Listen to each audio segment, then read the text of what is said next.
Y'all looking for a pilot? I'm just kidding. Hey everybody, welcome back to the Movie Buddy Podcast. I'm your host Josh Blumenkranz, and today we're going to be reviewing Flight Risk, the movie starring Michelle Dockery, Topher Grace, and of course our beloved Mark Wahlberg. And it's directed by Mel Gibson. I mean, yeah, it's that guy who directed like Passion of the Christ, Hacksaw Ridge, and a bunch of other stuff, but we won't get into that now. But anyway, this movie is about a guy who is a fugitive or witness, if you want to call him that, escorted by Michelle Dockery's character, who is an air marshal, taking him back home to testify in a court case. And who's your pilot? None other than Mark Wahlberg, yes. And he's playing a bad guy. And, this is one of those movies that it's in one location, pretty much the entire movie. You are on an airplane with these guys. And I have to say, I was expecting not a lot, and that's pretty much what I got.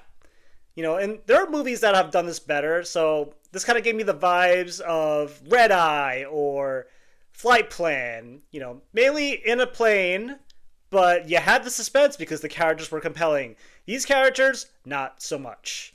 Okay, so Mark Wahlberg, we love him. Topher Grace, he's just like your average Joe character. I haven't really seen him in many other things except for maybe that 70s show. He's like the comedy guy. But I would have thought it would have been interesting if like Topher Grace was Mark Wahlberg's character and Mark Wahlberg was the Topher Grace character. Because Mark Wahlberg, honestly, he does not do much in this. And that's the problem with this movie. It's not that visually compelling. There's not that much for these characters to do because it's such a small plane. If it was a bigger plane, they'd have more things. But, you can only do so much. You can tie up the guy. He gets out. It's like you're waiting for these beats and you kind of see them coming. So it's very predictable. And you know what's going to happen by the end of this movie. It's like either one of them is going to make it out or all of them are going to make it out except for the bad guy. It's just like you've seen this movie before. But, honestly, the script was very disengaging. Now, I will have to say, though, there are a couple highlights, very minimal, though.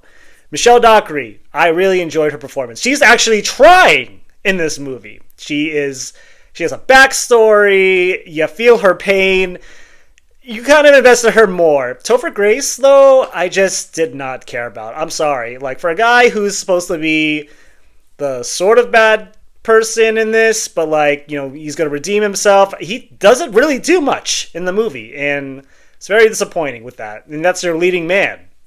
And of course, Mark Wahlberg, he shaved his head for this. He's looking a little chunky. I don't know if that was a fat suit or if he actually did gain the weight, but kudos to him either way. But I don't know. I just wasn't feeling the threat that much from him. It was just very campy, very, okay, he's playing this guy. And you learn more about these characters as the flight goes on, but honestly, I just could not connect that much. It would have been helpful maybe if there were some flashbacks, or I don't know, just something more interesting. And just by the end of it, I was just like, that's the movie. There was also a standout. There was a guy who was on the phone with some of these characters, and, it was ridiculous. It was ridiculous and campy, but I was entertained. I don't know what it is. The guy had game, and that entertained me for a hot second. But other than that, this movie, it was just average. So if I had to rate it, I would give it a 5 out of 10. It's a good movie to come to with your friends, your buddies. Turn your mind off, literally turn your mind off. And yeah, if you want to go see a flight movie, kill a couple hours. It's not even a couple hours. It's only an hour and a half. Then go watch Flight Risk. So that's my review, guys. If you love the review that I just gave for Flight Risk, go ahead and hit the subscribe button on the channel. We appreciate all the feedback and support. And remember, when you go to the movies, bring your buddy and talk about movies. I'll catch you in the next one. Bye.